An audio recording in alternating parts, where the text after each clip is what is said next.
What's going on, Internet? The Black Okage here, aka TBH. And to be honest, I'd like to welcome you guys back to the Game and Illuminati podcast. We are the Enlightened Gamers, and you're now tuned in to episode 138. If you're watching the video version of the show at youtube.com/GI updates, know this show is available on Apple, Spotify, and Amazon, and all other major podcast platforms. Be sure to rate the show 5 stars on Apple and Spotify. We need your 5-star rating to climb up those charts and bring in new listeners. Also follow the podcast on social media. We drop daily content. We're available on TikTok, Instagram, and Twitter. Our handle on all of social media platforms is always at GI Updates. And then also, if you want to be a part of our Discord, join our Patreon at patreon.com/GI Updates. Although I don't know how much longer we're going to be doing. We're just talking about some stuff. I don't know. We'll see. Anyways, let me introduce you guys now to my co-host. The first of which is he still can't believe that JG picked Diablo Immortal to be the best game of 2022. He was shocked last podcast. Ethos, say what up to the people. JG? You know this man gotta make jokes. Okay, I get it. Okay. Come on. You remember JG said Diablo Immortal, then you were like, what? Yeah. I think if you check out the TikTok, what's the TikTok, TBH? Photoshopped. Oh, it's Photoshop. Okay, what about the YouTube short? Photoshop. Instagram Reel? GIMP. Actually, shout outs to you for knowing what GIMP is. Okay. Ubuntu. Come on. Ubuntu head ass. All right. Linux, get the fuck out of here. This man's been on that damn Steam Deck. All right, man. And my second co-host, he promised his fans he would stream on Twitch last night, but he failed to because he was too busy bussing big nuts. His words, not mine. Don't believe me. Matter of fact, let's just, I'm going to go ahead and bring up the evidence of what I'm talking about. This guy. Apparently, this guy was bringing up, here it is right here. My bad. I just totally butchered that. Let's scroll up here because that was my response. So on Twitter, JG said, so I missed my Friday night stream because, and then it says, how does a man and a woman make a baby? And to that, the Black Hokage responded with an eyebrow. And young Akamaru were like, nigga, what? So go ahead and answer your fans what happened Friday night. What happened with that stream, Jay? Hey, man, I had to let them know. Me and my wife went out. We had some drinks. We were celebrating, our new jobs. And hey, things happen, man. I had to fulfill my duties as a husband. What else you want from me, man? What else you want from me? I did what I had to do. The game is the game. She was happy. I was happy. Hey. It is what it is. Why did that sound like a post-game interview? Like, yeah, I showed up. I did what I had to do. I did. I showed up, bro. You put in a crazy record, crazy score tonight. Let me know, JG. Can you answer the question though? Like, how are babies made? So the man and the woman, we go like this, and then a baby is born. And ladies and gentlemen, I put up a triple-double performance. I'm sorry. A triple-double. Whoa. Yeah. TMI. Whoa. When someone's off the Henny, that's why we call him UTX. I'm trying to conceive another child of Dawn. Come on, man. I don't drink that nasty ass Henny. It's the ring. Come on, man. I'm more excuse me. What do you drink? Excuse me. Oh, I was drinking Japanese whiskey last night. Hello? Okay. Yeah. Did you have Wagyu too? Did you have Wagyu with it? Actually, yeah. Actually, I did. Okay, nice. Now, before we get into the show, I wanted to remind the world that something major happened since the last show. I mean, we're sitting here joking, but sadly, I got to switch the mood. We got to get a little bit serious here. If you guys haven't heard the sad news, the servers for the Avengers will be shutting down on September 2023. So we'd like to give a moment of silence to the game, The Avengers. Get everybody close in by ear. All right, thank you. I wanted to start out the show by maybe sharing some memories. What were you guys' favorite moments with Marvel's Avengers by Square Enix? Ethos, go ahead. Do you have a memory with the game? I enjoyed the Black Panther campaign DLC. I thought that was fun. And I enjoyed the story campaign. Everything after that, I just was not a fan of. Okay. And I know JG's really devastated they're shutting this game down. Is there anything you want to share with us, Jay? Yeah, I remember sharing Ace's excitement for the game when it came out. I remember waiting on Spider-Man. That took forever to come out. And I remember the content, just the content not coming out. What happened? What happened with it? I don't know. Only thing I remember about this game, my favorite memory about Marvel's Avengers is when the beta dropped. I knew I wasn't going to buy this game. That's my favorite memory about it. I said, as the residential super MCU fan here, I was like, this is not it. And it didn't take but a year and a half, maybe 2 tops. They're shutting the game down. Another one bites the dust. So just so you guys know, in case you're living under a rock, the servers are shutting down September 2023. And also, I think they said in the article they're giving away like all the skins for free. I'd be fucking pissed if I bought that shit, bro. So yeah, if you want to play with all the different skins in the game, you can have access to them right now for free. The game's free to play right now too, isn't it? Like they went free to play, I think. Who cares? Not sure about that one. Okay, who cares? But yeah, they did. Yeah, basically. It's dead. All right, leading conversations for episode 138. A lot has happened since the last show. One of the major games that come out, the first probably major game of 2023 is Forspoken. Now, if you're unaware, Forspoken is a new action kind of fantasy game that comes from Square Enix, starring this black chick named Frey. She comes from New York. She starts off as like a criminal, and then she gets transported. She's down on her luck, and she is transported into this fantasy world where she gets all these magical powers, and she has to save this world. This game has been the talk of the internet for like the past week since it had came out, mainly for negative reasons. A lot of people, it's like this is the new Anthem. I think I seen a tweet from DX where he said this is the internet's new punching bag. Last week it was Velma, which I mean it deserved because that shit does suck. But what's the name? Like this is this week's punching bag for the internet. So yeah, brand new game available on PS5 and what's that joint called? PC. Square Enix Forspoken. JG, what are your thoughts about it? We've gotten some hands-on times with Forspoken. Share your thoughts. Yeah, so I got about I think I'm like 8 hours into the story now, and I am not engaged with the story like at all. There are like those slight moments, but I think going back to what Ethos said when the demo came out, I feel like the dialogue is just extremely cringy, and for no reason. Like I feel like if there wasn't so much cursing in it, like, and again, I don't want to, make this seem like, oh, I'm just saying this because it's a woman cursing, even though I feel like even more cringy. You did say that last woman podcast, curses. bro. I did say that last podcast, but I even feel like if this was a man, if this was anybody else, like just saying, like just dropping F-bombs and S-bombs, like every other sentence, like it just doesn't make sense to me. I'm like, who are you trying to make this game for? Do you want kids to play this or not? Because like there's not even any like gray area. There's not even like any downtime. It seemed like, again, just every other dialogue work is just saying F this, F that, or shit. I'm like, okay, so what are we doing here? Like I don't understand who made these dialogue decisions. I don't know if it was the actual like the real actor. I don't know if this was the devs, the writing team. Like, but I feel like that just wasn't the right direction to go, and I feel like it just crashes the story like overall just for me, because I'm just like, ugh, like every time I just hear stuff like that. So that's one of my main gripes. The second gripe is the actual world, and that's again like just some of the things that Ethos was saying when we were talking about the demo is just prevalent here. Like there's just really not much in the world. Like the world just feels kind of dead. It just really not much in between like the different areas that you're going to. So they kind of just put the detriment on the game. People are talking about the optimization issues, mainly on PC, which I didn't particularly have a problem. But if you have a lower tier rig, it's going to be extremely hard to play this game. So you do have to have a high tier rig, even for like just to play like the recommended settings. Like we're not even talking about the ultra setting, but just like the recommended settings, you need a pretty beefy rig to run this. So if you don't, just get it on PS5. If you have one, definitely recommend that. But some of the positive, I don't want to continue to crap on the game. Yeah, say something nice. I'll say something nice. Once you actually get the combat, when you get the different powers and stuff, like once you really get past the first tier and you get the fire tree, then this game really truly opens up. It opens up traversal elements. It opens up new ways to defeat your enemies.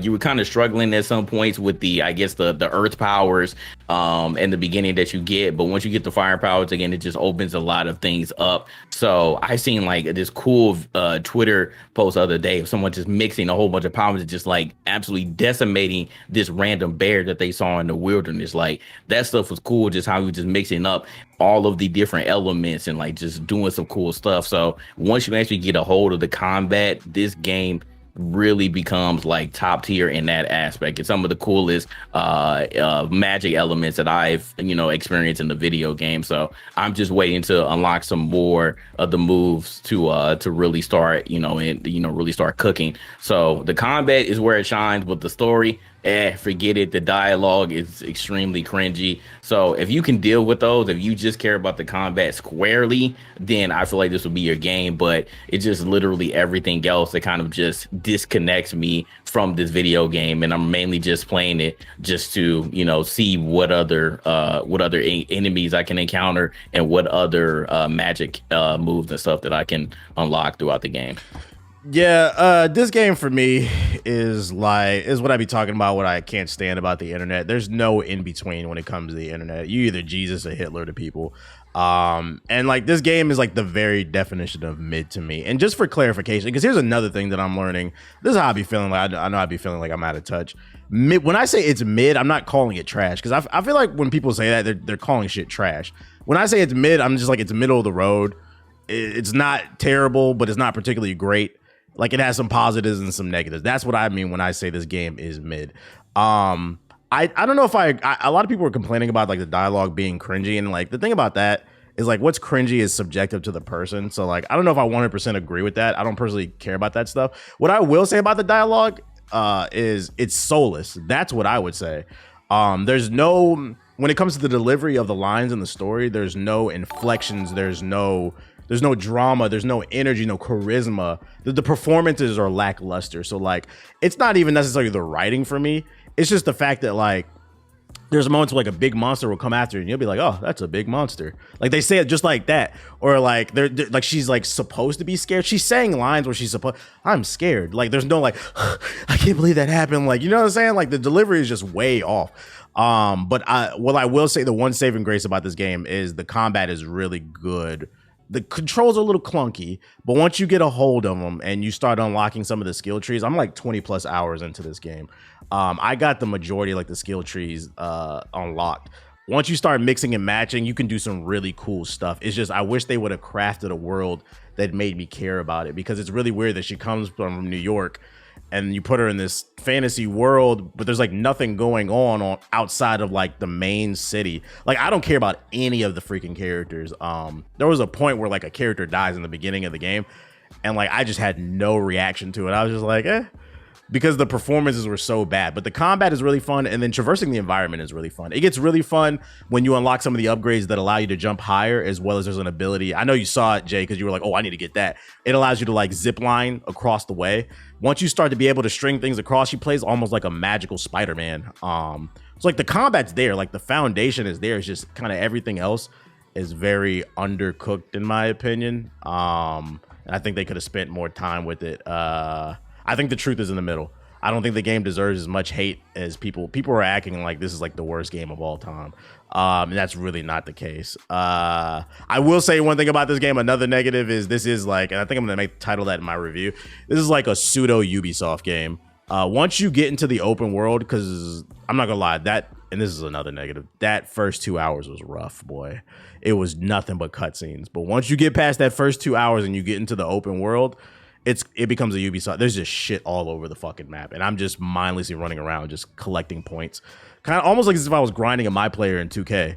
Like this is the type of game you put a podcast on if you want to actually really enjoy and get to know the combat and learn the ins and outs of the mechanics. You're gonna have to put a podcast on, a long form video or something, and listen to that and just run around and like do the side quest. But is this the worst thing I've ever played? No, I'm having some fun with it. It's just like, it definitely feels undercooked. What about you, Ethos?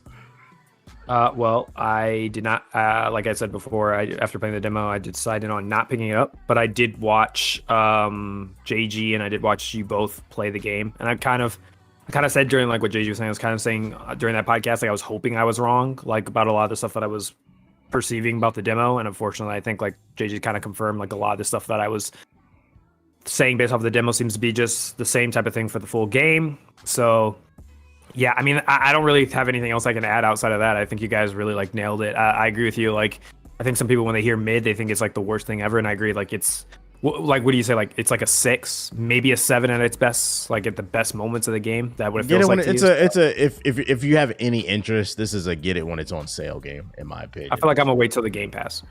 It's not coming to Game Pass because it's on PlayStation. Yeah, it's not Microsoft. You know PlayStation don't got no games on their pass, so unless you want to play Ape Escape. After the Game Pass, we do another round of applause for Game Pass. The Game I'll say Pass another is on fire. positive. It is on. Go ahead. That's a positive though.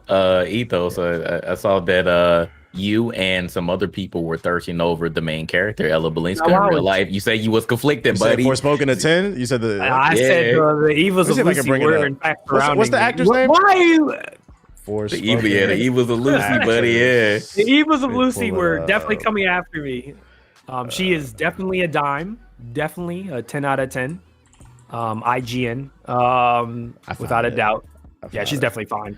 Yeah, for those you unaware, there's a meme going around where I agree with what you said on the stream when you was like, "Why does she look downgraded in the game?" I completely agree. Oh, okay, so so that's a negative for the game. She look a little busted in the game. So they can't see it, but I'm showing it on the podcast, the video version. I'm pulling up the Instagram. This is the actor who's the main character. In real life, she looked way better. So the meme going around is Forspoken is a 10, but in the game they fucked up her face model crazy, bro. I was like, hey, yo. So yeah, that's the meme. Redo that model. Yeah, but I agree. I don't know. I feel like, man, I don't know if it's COVID or something, but we gotta work on our like IQ when it comes to conversations, because like, gotta relax. Can we just relax? There's no chill on the internet. Maybe you're uptight. Like, it just feels, especially after COVID, like everyone's just very uptight about every single thing. It just makes me wonder if people stop and think like what they're doing, because it's like, once one person, I feel like maybe the first few initial people who like ragged on this game like really hard, they genuinely, that's how they felt. But I do feel like, just like every other game, once people see it's getting views, I question how passionate, or if even some of these people played the game. No, they didn't, because I saw like 20 people, like I saw at least like 50 tweets of that one scene from I forgot what it was. It was the one that just kept ending up on Twitter. I know what you're talking about. Yeah, it was on Twitter. That clip, right? And then another person, they tweeted a different clip, and they were like, okay, I actually don't think it's that bad. And it was the clip where she was like, basically the evil woman or whatever it was like talking to the main character, the protagonist, and she was rhyming. So she was like, oh my God, if you're gonna rhyme, just kill me now. And I was like, okay, this is actually pretty funny. I was like, I'm not mad at this dialogue. So I don't know. I just feel like some people, I agree with what you're saying. I think a lot of the people who were shitting on it didn't actually play it. I think they just saw one clip of dialogue on Twitter and was like, wow, this scene is shit. So I'm just gonna quit it to the whole game. And then they were just quote tweeting and be like, this shit's garbage. So yeah, I do think it's that. Because when I'm streaming the game, whether it was on Twitch or YouTube, one of the reoccurring comments that I've seen is this game as bad as people say? Because they're like, I'm watching you play and it looks kind of fun. And I'm like, well, what you're witnessing is high level gameplay, because like I actually grinded the damn skill tree out. So I'm showing you what the game has to offer. I'm like, this game does have problems, but I was like, in my opinion, it's not as bad as like what some people are saying. But you know, the internet gonna be the internet, unfortunately. Yeah, all it takes is one tweet, and there you go. People started just crapping on it. Yeah. What can you do? What can you do? One cool thing that's happened though, moving on since the last podcast, there was is it like a Nintendo Direct? Xbox did their own little Direct basically, and you know, it was like an hour long. They showcased some things. They showcased Redfall that comes from that's made by Arcane, right? Under Bethesda. Yeah, it's Arcane. Yeah. That's the new co-op vampire game. A lot of people are comparing it to like Left 4 Dead. How did y'all feel about that little showcase with Redfall? Were y'all intrigued by it? Like everything, or just specifically Redfall? Just Redfall. I think, I don't know. I think I was like indifferent to it. Like everything I had seen had kind of been like what has been seen before, just like extended. So like, I think some people are giving it an unfair shake. I think, unfortunately, I wouldn't even say it's an identity crisis. Like I saw some people's reaction to it, and I was just like, I don't know where some of these people are like, they're jumping to conclusions a little bit way too fast about the game. They're just like, oh, it's just Left 4 Dead. The devs say, no, it's not Left 4 Dead. It's just a co-op shooter, but it's more open world like Far Cry. Then it's like, oh, you know, it looks bland or da-da like that. And I'm like, I don't really see that. I think the art style looks really cool. Reminds me of Dishonored. And I think a lot of people this is just why I have faith in the game, is just because while like whatever they show is what they show, Arcane as a studio hasn't really missed for me. I think every single game I've played from them I really like, and the couple things that I know that they're like they kill every single time is I know the level design is going to be crazy, and I just feel like these videos they haven't. I mean, these like demos they've given, they haven't really shown like the parts that they know they nail really good, which is like the power aspect, the power fantasy aspect, and the level design and the story. For the most part, I think like out of all the games I played, I enjoyed those three aspects the most, especially level design. They're like in my mind, they're top tier when it comes to creating like playgrounds and level. I think like this game's going to surprise a lot of people when it comes to level design. I see some people trying to compare it to Back 4 Blood, but again, I think it's a completely different game when you're comparing like one thing is like a linear like Left 4 Dead experience where you're moving from A to B, and the other one's more like open-ended, like emergent type gameplay where like you're going and you're doing however you want, tackling like kind of more like Zelda, if you will, like Breath of the Wild style, like Elden Ring, open field type stuff. That's why like I just feel like some people are, I think, just jumping the gun a little way too fast, but I'm not like extremely like jumping out of my chair excited for it. It's just more like it's something that I want to play. It comes out in May. It's on the Game Pass. Yeah, so I'm gonna play it. That's really just how I feel. Yeah, it didn't blow me away. Like, and I love Arcane too, but like I don't know, just something about this game it just hasn't wowed me. But because it's on Game Pass, like I don't really care because it's free. What about you, Jay?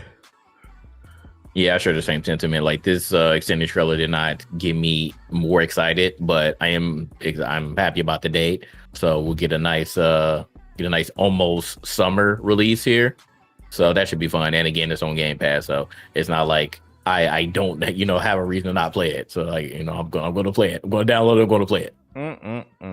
Also during the Xbox Direct, what was also revealed, they showed some gameplay for Minecraft Legends, which is like a new PvP tower defense game. They're just trying to do their best to make sure that they get their money out of that property. They revealed a new Forza. Right now, the working title is just Forza Motorsport. They showed off they revealed there's like new dirt AI for the car. So like the way the dirt hits the car, like when you crash and shit, like it's different. Like it's gonna be dynamic. So there's that. But what really blew people away was there was a surprise announcement. There was a game that comes from the studio behind The Evil Within 1 and 2. And they even put in the trailer, like, yeah, this really comes from us, which I thought was pretty cheeky and funny. By the way, they also revealed some Elder Scrolls Online shit, but nobody cares. Anyways, but yeah, Hi-Fi Rush. They announced a new game. It's called Hi-Fi Rush. It's an action platformer, rhythm-based game, and it comes from developers of Evil Within. I'm about to bring up the trailer right here. And what was really special about this announcement, nobody was expecting it. And then they dropped a bomb at the end of the announcement. They said, oh, by the way, this game is playable today and it's on Game Pass. So the fucking internet went crazy. I know you got some hands-on time with it, Ethos. I know I did too. Did you get to play it? Did you play it, Jay? No, I didn't get a chance. Ethos, it's out. Let us know. How you feeling about Hi-Fi Rush? I'm going to say it, man. I think it's a Game of the Year contender. Ooh. Xbox, I would go that far. I think Xbox on January 28th. That's correct. On January 28th, we already have early with it.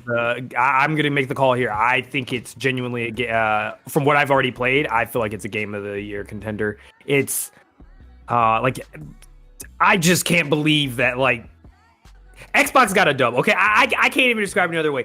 Xbox dropped an exclusive game on their platform that was a dub and started the year off really strong. And this is like a complete 180 from how it felt last year. Like last year, a lot of people said Xbox didn't drop any games, even though it was funny because I think a lot of our top 5 games were actually on the Game Pass. But a lot of people said Xbox didn't drop any games. There's nothing, no new first party stuff, which is true. There were barely any first party drops. There was a few, but not a lot of high profile ones. But I mean, if this is a sign of what's to come, because it seems like they were telling us all the time, they were like, wait till next year. Next year, we got you. This is when we're going to show it. This is a very strong, initial first impression. If this is the momentum they're going to have moving into the next couple of months with all the rest of these games that they're going to be releasing, I wouldn't be surprised if 2023 is going to be an absolute banger for the Game Pass. Wouldn't surprise me at all. But yeah, like I said, amazing game, really. I remember somebody in my Twitch chat has said, because I was streaming it, they were like, yo, do you think this game is going to come to PlayStation? I said, no, bruh.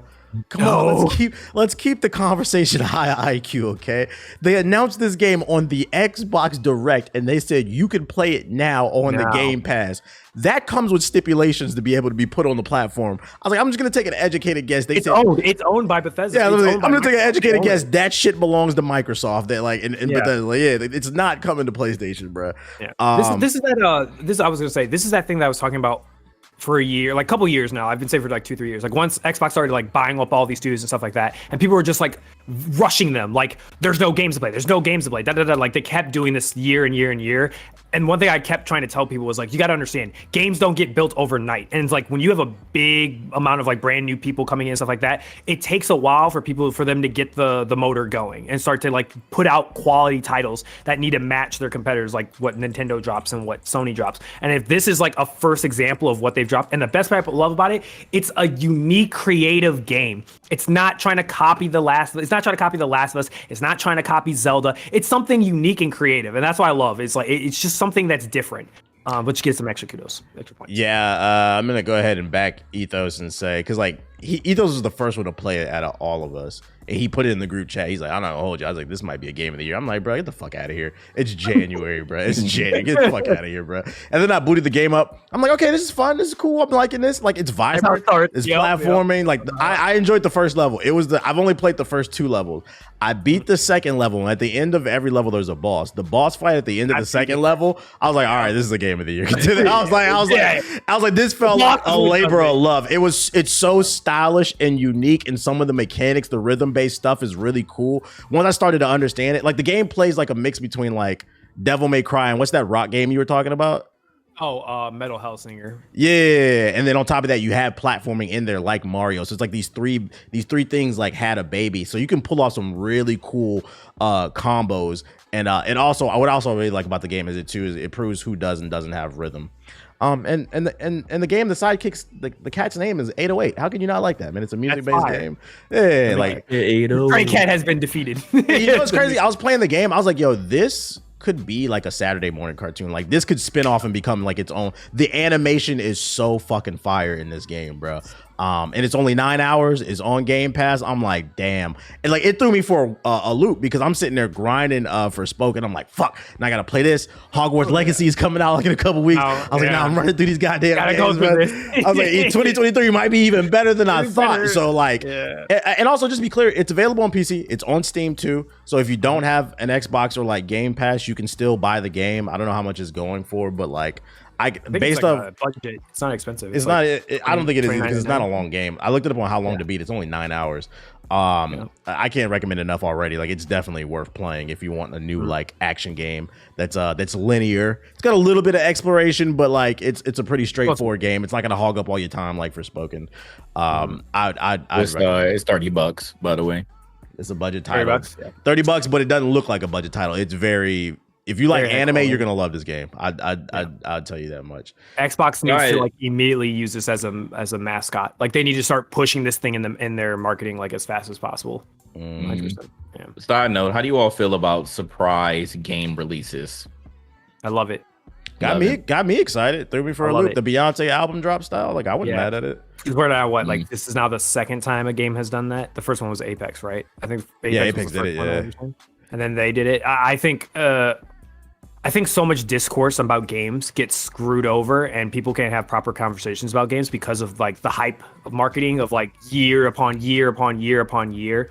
And I think that like hurts a lot of games. I think like a lot of games because of that build up, there's expectations that just get sent exponentially. Oh my God, I can't talk today. ITI. Exponentially. Exponentially. I can't speak today. I'm sorry. I've been running around the world today. But yeah, they reach so high that essentially, you know, they're never going to amount to the success. I mean, like you could argue just of recent memory, like you could say maybe like God of War was potentially like a victim of that because a lot of people put expectations for God of War like astronomically high. Cyberpunk was a good example of that. But like there's always been that like pattern that's happened every single time. Like, there's always been a game, Anthem, whatever it is, where these expectations get blown out. And I feel like so many of these games would like the discourse around them would be way more open if they just shadow drop, like if they just don't give you a date and they just shadow drop it during like an event. I feel like a lot of games would get a way fair shake, and a lot of people wouldn't criticize them as hard as I think a lot of people do criticize games because of like what was the expectation, what were they talking about with the game, da da da da da. And I think that's why like Hi-Fi is getting such a crazy response, is because of that. And also, it's kind of funny too, because it's kind of funny at the same time Forspoken came out and then Hi-Fi, and it kind of feels like a Horizon. It feels like a Horizon Elden Ring thing where it's like game comes out, and then another game happens right around the same time and just like devastates the discourse. So it was disruptive. Yeah, it's very disruptive, and I think it's a good thing. I like when they do like these shadow drops, just because I think it speaks volumes to like the confidence of the studio. Like if you announce your game on a streaming platform, and be like, good. You can play this shit now. Like to me, that was like, I was like, okay, I'll try it. Like you talking that shit. So like, and it turns out it was good. I understood why they were so damn confident. Kudos to them. I can't say enough. Like, try the damn game out if you haven't. It's on Game Pass. It's freaking free. I'm like, dog. Game Pass is getting a W because doesn't Atomic Heart come out in February too? Yep. A lot of games are coming out on the Game Pass. And then Monster Hunter Rise. Xbox is ready. Monster Hunter Rise came out. Persona came out. March came out. Wulong. Wulong comes out. Like, there's literally easily already 5-6 games already on the pass. So man, like, I want to play. If I was like, Game Pass sucked when it first came out, but I was like, bro, if this shit was a thing when I was a kid, I would have never went outside. Bro. This is amazing. It's amazing. Yeah. It's just spoiled now. Quit talking about y'all ain't got no games to play. There's too many damn games to play. Y'all don't play no games. Especially JG. Let's see. Moving on to the next. Yeah, moving on to the next. Pulling a triple double. That's the reason. That's the reason. Oh shit. Moving on to the next topic. Another big thing that happened in gaming since the last episode is The Last of Us. It got its live action adaptation. It's out now on HBO Max. It's following the story of Joel and Ellie and their adventures to, stop the clickers and save America. I mean, the world. Anyways, live action adaptation. It stars the dude who plays Mandalorian. Was it something Pascal? What is his name again? Pedro Pascal. People are gushing over it, saying this is the greatest video game adaptation. What is your take, Jay? Would you agree with that statement? I mean, I can't say that off of 2 episodes, but it's really good. I think that they had a very strong opening with that first episode, and I haven't seen the second episode yet, so forgive me for any potential spoilers. But first episode, definitely, everybody was hyped. Like, I just saw my Twitter literally just blow up. So like, so many people were excited about it, and I love how all the characters were pretty true to form. Like, I love how the opening started. The opening, I saw that something more controversial. It's supposed to be like a different opening too in the very first episode. But I like how they started it. Talking about like what could potentially go on. Then you go decades down the road, and now we see this happening and just chaos everywhere.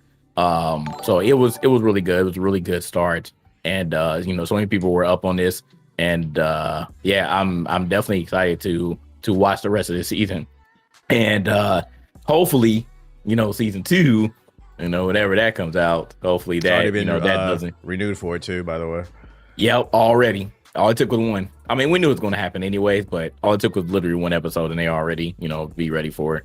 For season 2, so we'll see what ends up happening with that, but obviously we got to get past season 1 first. But I think they did a really good job though. I really like it.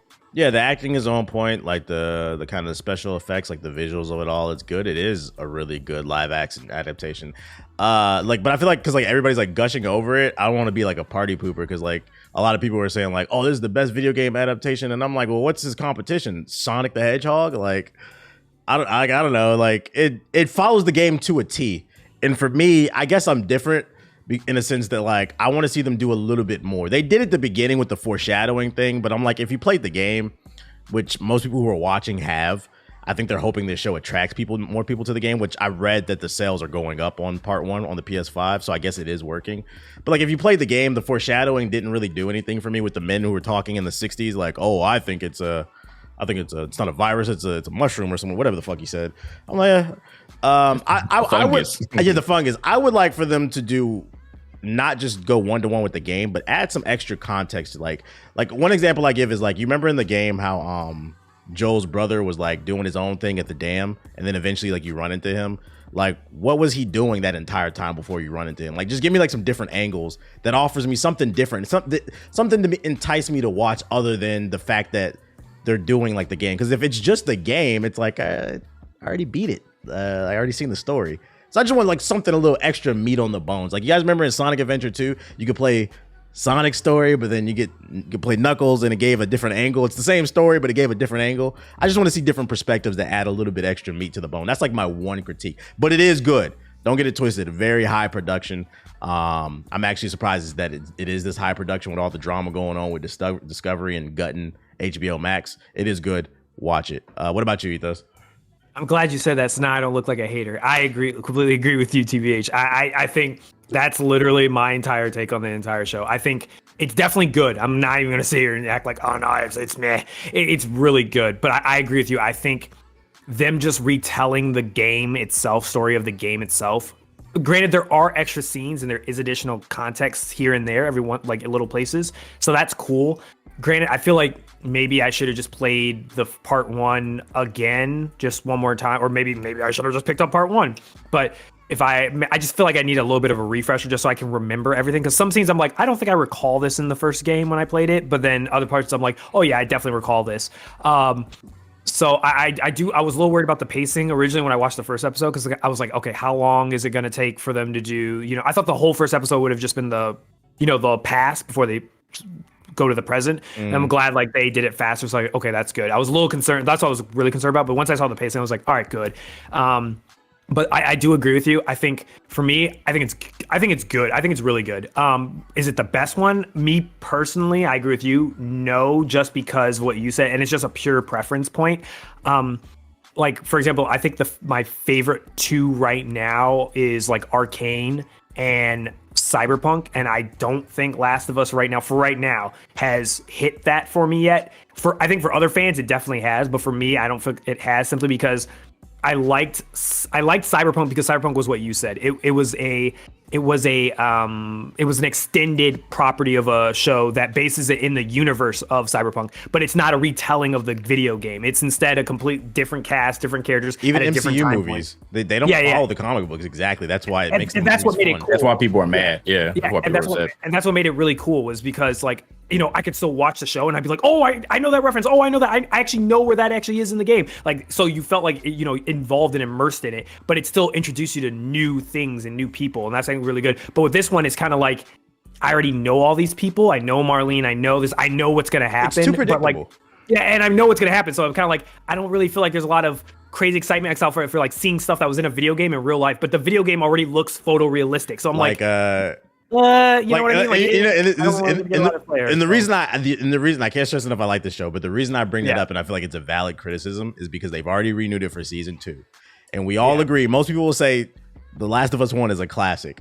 But when we get to that second season and we start, if we're just doing 1-to-1, if we're just following the story, season 2 is going to be whack. Here's the thing. Season 2 could fix a lot. Season 2 could fix a lot of the problems I think the video game Let me give you an example. So, when Joel dies, like what were, I would love to see like what the group of people who killed him, what they were doing before they actually met. Exactly. Like a scene where they collide. That's all I'm asking for. Just give me a little extra meat on the bone. Exactly. I agree with that. I think a lot of people are jumping the gun when they think like season 2 is going to be like copy part 2. I wouldn't be surprised. So how like, so my big problem with my whole problem with part 2 was literally about how they paced out the story by doing modern day flashback.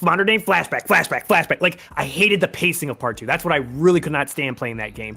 And like where you're playing this very intense present day stuff, and then they want to go to the past with Ellie walking around the zoo or whatever it is, like stuff like that, where I'm just like, if they instead push that stuff back and put that into like season 2, like in order, chronological order of time. So after part 1 happens, then all those flashbacks get organized into their own part. And so they spend more time between Ellie getting older and kind of use that for season 2's buffer. And then like what you said, right? Show more of that stuff with like Abby and her friends, and like really like making us connect with them a lot better than I feel like the game, like just starting off and just be like, boom, hit you with the gun like immediately, like slowly build to the Chekhov's gun. I think I'd enjoy it a lot better. But I do agree with you 100%. I think it really depends on. I do agree. I think if they copy it one for one, I agree. I think it's going to be again decisive, and people are going to be whatever. It'll just be good if they copy it one to one. It can it can be great though if they expand upon the universe. I agree. So who do y'all think should play Abby in season 2? I'm googling strong white women. I'm trying to look for some candidates. Hey, that's a new I'm debate not right gonna there. talk about those tweets, bro. Did you see the tweet where they were asking? Oh man, you should check Jeff Keighley's Twitter. Just look at the what do you want to see from season 2 or whatever it is. Some of the quotes he's on there are hilarious. They have something like, who do you think is the best actress for Abby? And then there's just like some hilarious responses. And they're like, what is the scene you want to see the most? And do you remember so you remember when Abby and what was the little boy's name? Lav, I think it was. The ball-headed one. What was the name? Lav? I don't remember. I forgot. I don't remember. It was in part 2. Basically, you're playing as Abby, and they get jumped by the human traffickers. It's like near the end of the game. They basically get jumped. There's a scene where like basically Lav gets like literally just like uppercutted and slams their head against the garage and then gets knocked out. And people are like saying that's the scene I can't look forward to because it's funny. The way it's animated, it's hilarious. So yeah, I agree. I mean, this is kind of obvious. We kind of knew season 2 was coming. Season 1's cool. You should check it out. There goes your answer, JG. Since you were wondering, well, you were always you were a big component against don't buy $70 for this. Now you know why they did it. Because I knew a lot of people boosting themselves up. Yeah, they looked at Witcher and was like, we're just gonna copy this same thing. Money, bro. You know the crazy part is Naughty Dog's Neil Druckmann.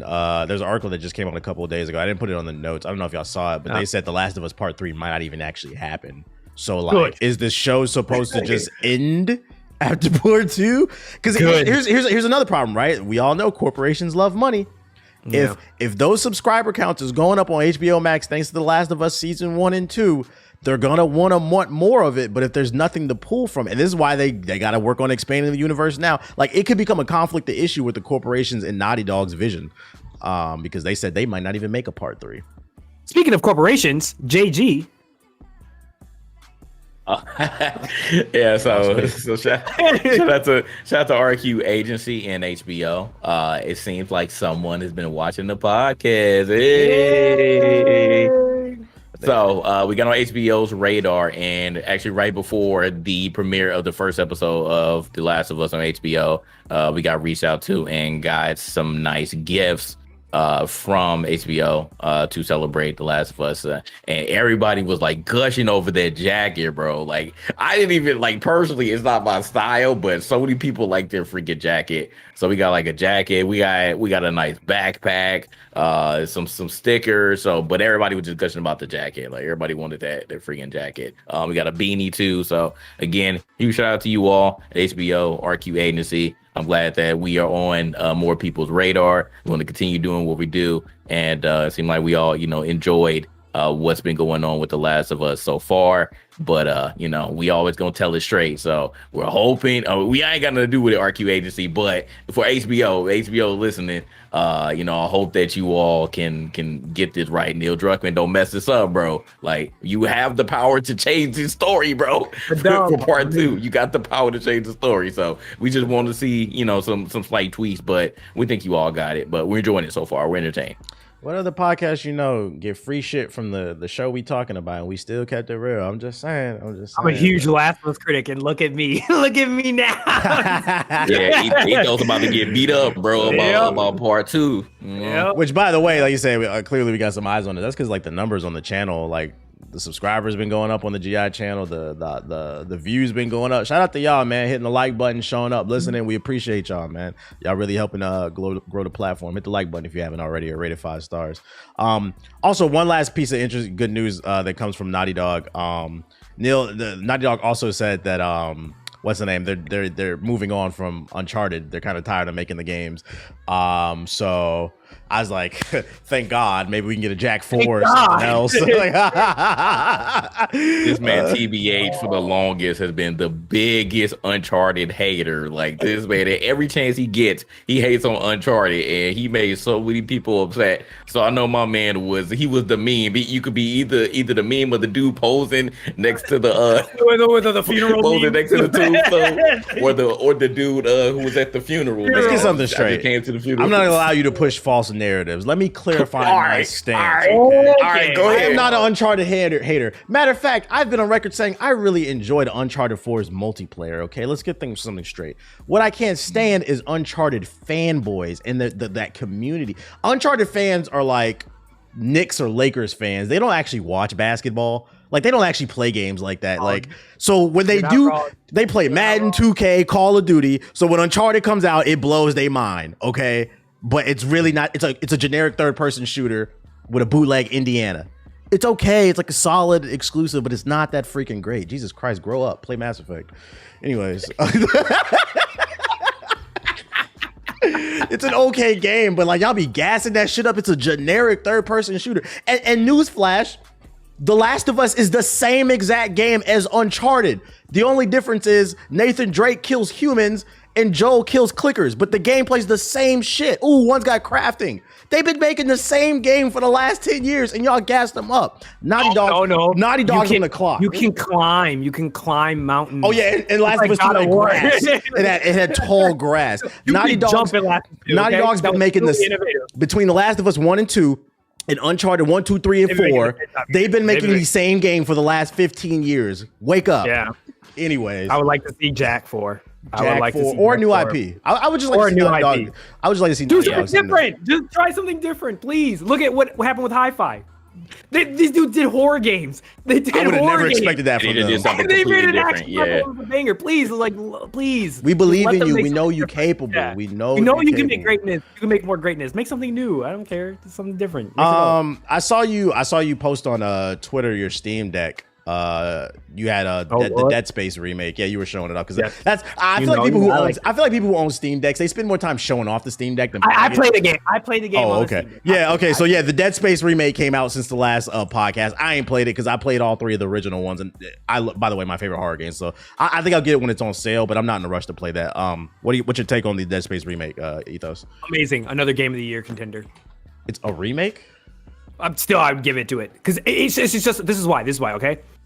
It's not just a copy and paste of the OG. Like, it is not only did they faithfully recreate the OG, not only does it look phenomenal, it plays phenomenal, it's faithful to the original IP, it doesn't mix anything up that feels like unnecessary.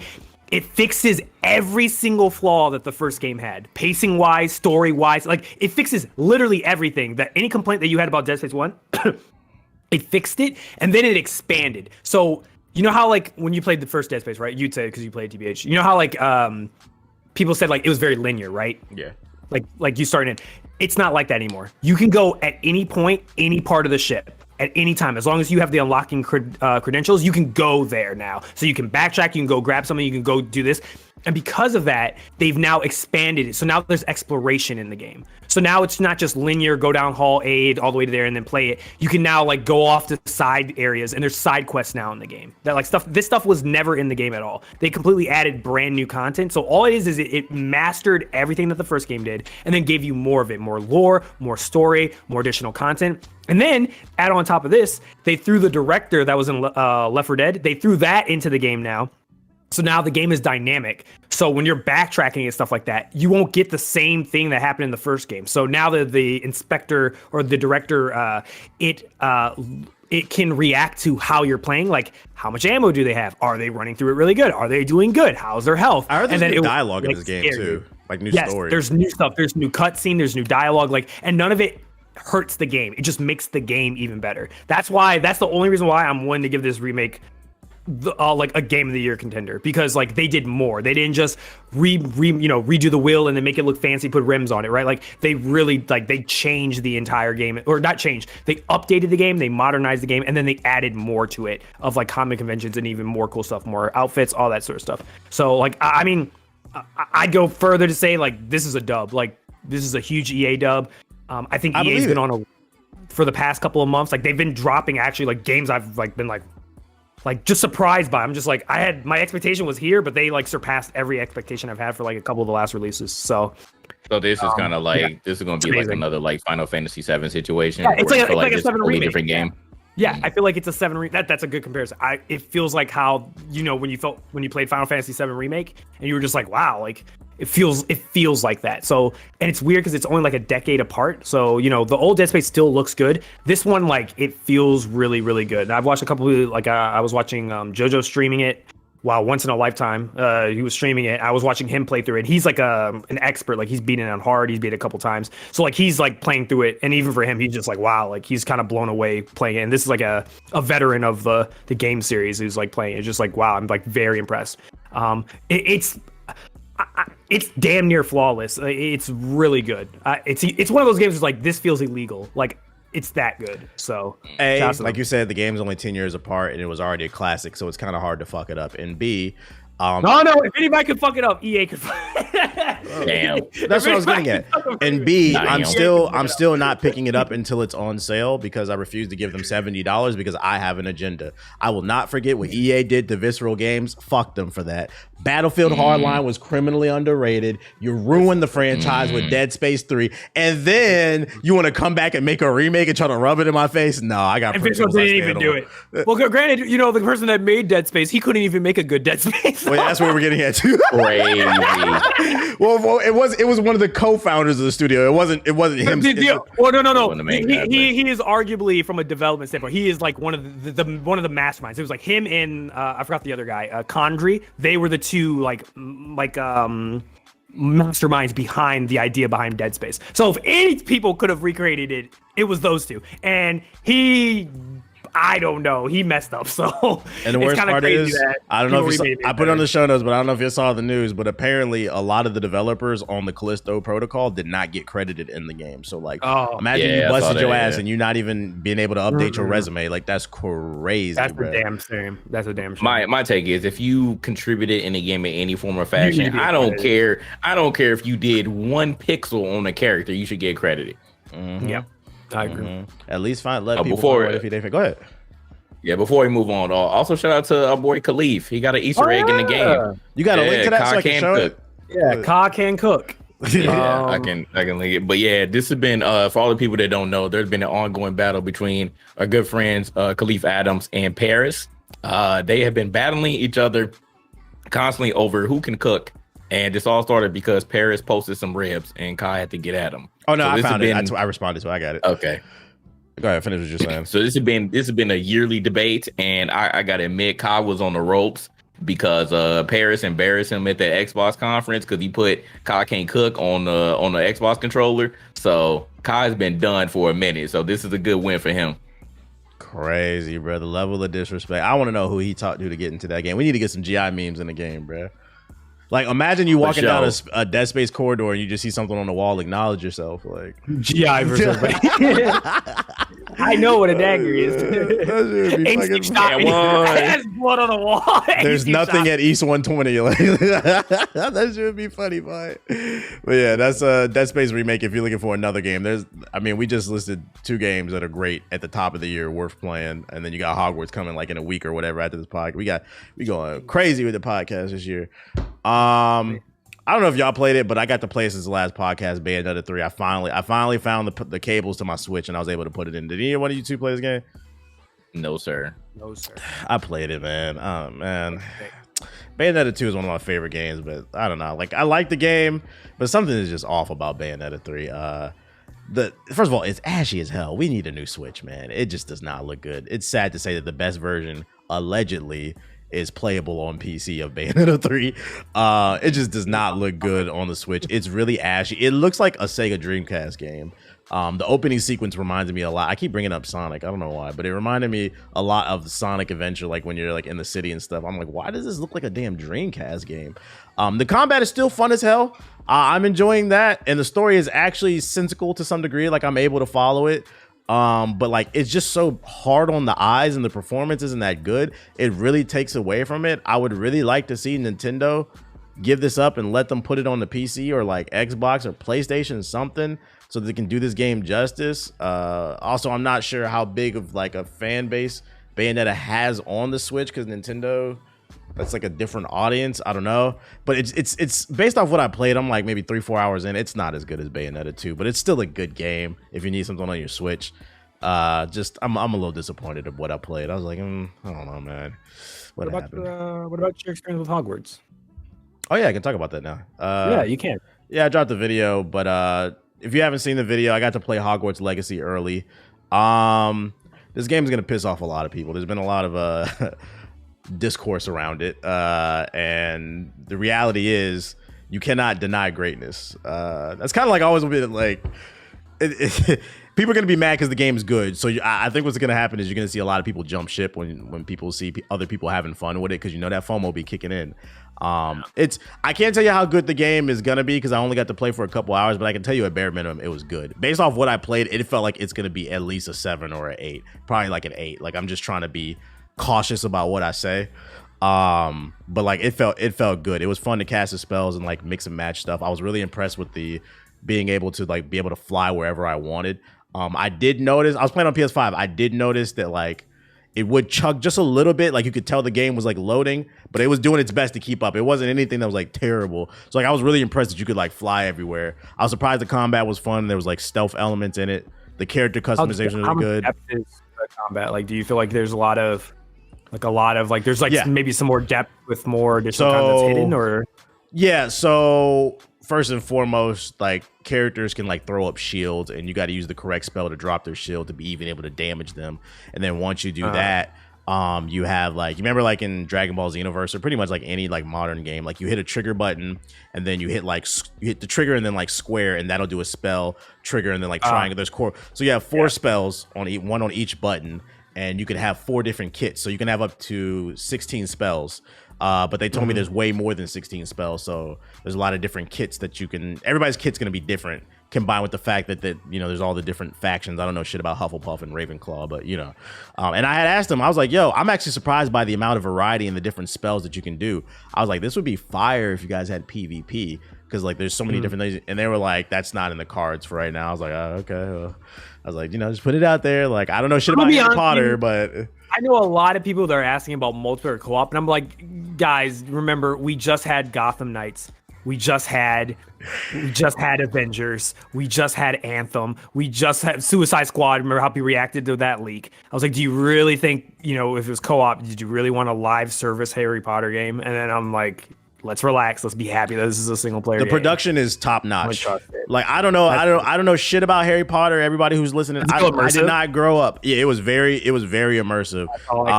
The voice acting was on point. The musical was mad whimsical.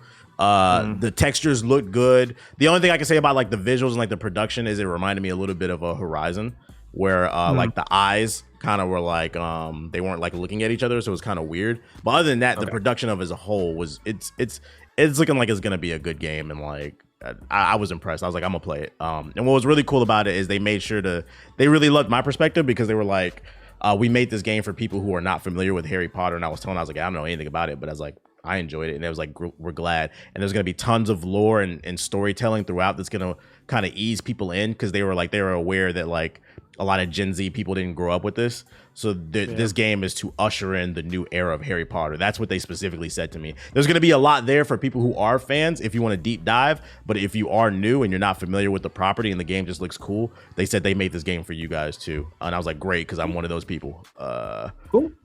What house did they put you in, or did you get to pick? No, we didn't get to pick a house. I played a developer build. So like the way it was is like I played for 2 hours and I played like several different levels, and like, I mean, you're a developer, so you remind us every second. Like they brought up like a little what's debug menu, and like I jumped from this level to that level. They would load this in. Yeah, they were giving me stuff that you're not supposed to do. Just showing me different bits, and somebody was like walking me through the game. But I had fun with it. I think I think Harry Potter fans are gonna like it.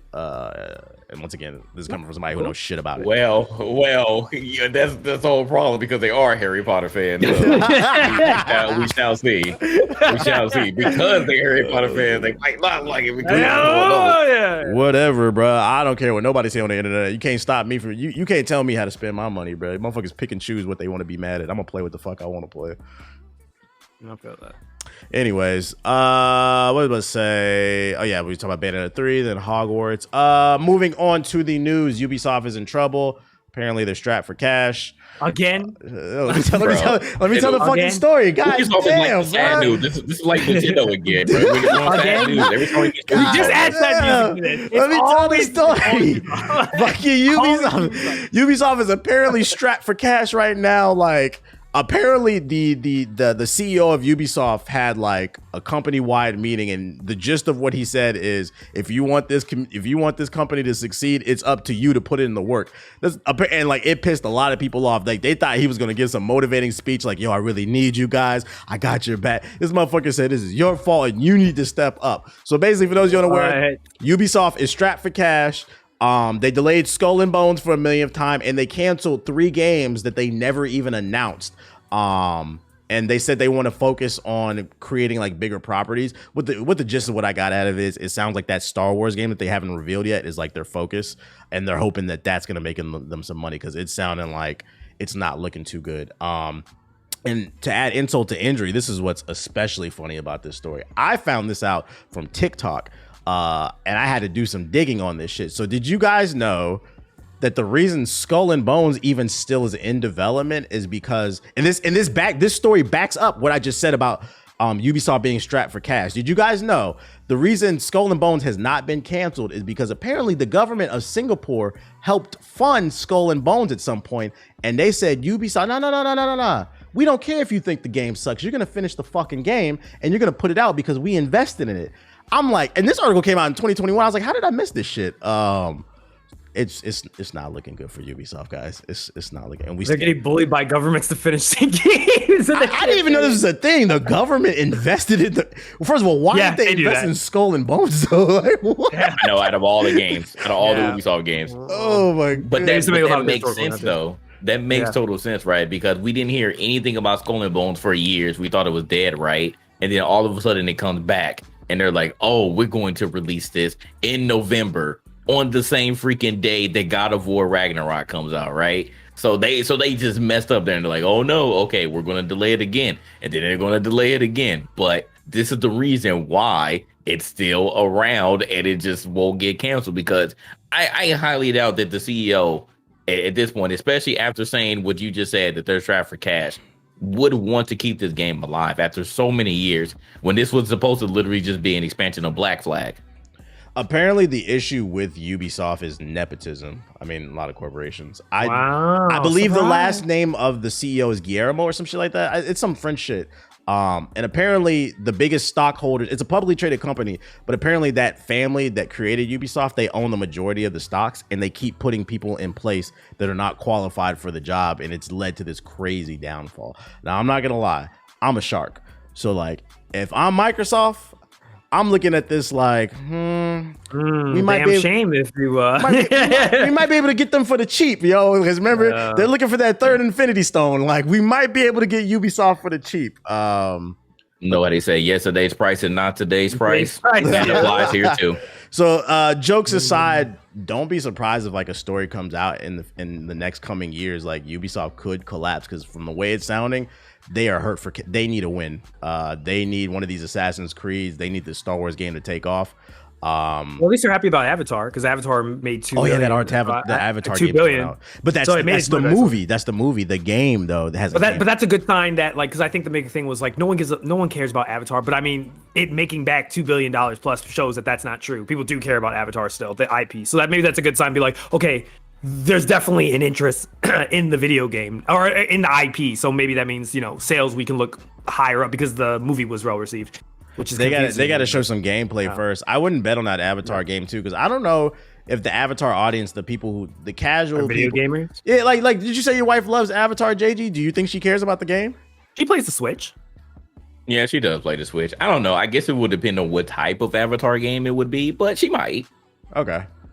Yeah, I do know there's like some very dedicated fans of Avatar. I was surprised. I found out in my life. I was like, I didn't know you messed with Avatar that heavy. They're like, oh, I love it. And I was like, okay, that's a surprise to me. So I rewatched the first one recently. It's not a good movie. I don't care what nobody says. That shit is not. You did it willingly? Yeah. You're trying to get some content. Well, yeah, I wanted to. Well, actually, because I wanted to go see the second one with all the hype, and I wanted to make some content surrounding that. But I was like, I need to refresh my memory because the last one came out like 15 years ago. So I was like, let me watch the first one, and I watched it again, and I was like, this movie, it's worse than what I remember. Actually, like the story is just, it's bad. I don't get it. I think it's like the spectacle of it all, like the graphics. Like a lot of people are easily. I mean, look at all the hyper Uncharted fans. Like maybe those are the ones that like Avatar too. Like just the graphics just blow them away. And here they are. You know, they don't really look at the story. Look at that. Anyways, another piece of drama. Yo, it's been a lot of drama in the gaming community. Ethos brought it up earlier. So they can't see it, but like in my OBS, I brought it up. The tweet has been taken down. So an image of Suicide Squad leaked online. I think it came from like Reddit or like 4chan or some shit like that. I don't know. And it was 4chan. It was 4chan. And what got the internet in a row, you won't be able to see it, so you're just gonna have to trust our word, is apparently on the top right of the image, it said the word Battle Pass. So a lot of people were getting upset because they were like, we thought this was like a single player co-op action adventure game, and now you're implementing free-to-play multiplayer elements into it. So people are now worried that Suicide Squad could be not as good as maybe we thought, especially because if you remember in the last podcast, if you haven't heard it, the two founders of Rocksteady left the studio, and now we got something coming out that there's going to be a battle pass in the single player / co-op story game. I don't know, man. To me, that is two red flags in a row. Like maybe they saw something that they didn't like, and they were like, "This is not our vision." I'm not saying that's what happened. Just putting a scenario out there. How did y'all feel about now that we know there's going to be a battle pass in it? And Warner Bros is mad because they taking down. I made a TikTok about it. They took my TikTok down, so that shit is real. Oh damn, yo, yeah, they took it down, and they took this image down. Anybody who posted that image, they didn't like that shit. How do y'all feel about the battle pass in Suicide Squad? I mean, I already didn't like it. Nobody likes it, bro. None of my friends like this shit. Like it's bad, bro. Like we already had I wouldn't say a bad product, but it did not lead up to our expectations with Gotham Knights, and so.